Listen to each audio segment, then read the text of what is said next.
Political players often have a big say in what projects do and don't get done. City council members vote on things like rezonings, and ULURP and environmental laws can drastically change the cost of and operations for development. Here are some projects that have been saved and sunk by New York City politicians.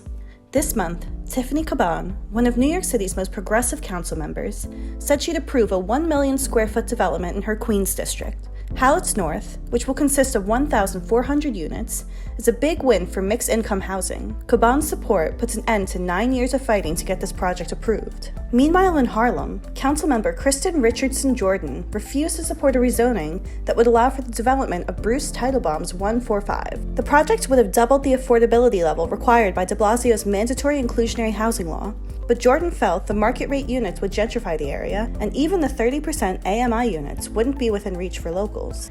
Now, Teitelbaum is eyeballing the plot for a big rig storage facility, and he doesn't need Jordan's approval to make a truck depot. Mayor Adams recently threw his support behind the Bruckner Boulevard rezoning, a project that would bring 4 new developments with 349 apartments to a quiet corner of the Bronx, one that is fiercely opposed by locals. Even though the proposed developments wouldn't have buildings taller than 8 stories, local opponents claim the neighborhood's infrastructure, schools, and transit system wouldn't be able to keep up with the influx of people. But Adams agrees with developers here. That's textbook NIMBYism. In June, a Crown Heights spice importer filed plans for a residential development on the same plot near the Brooklyn Botanic Garden, where Bruce Eichner's Continuum company spent years trying and failing to build a much bigger one.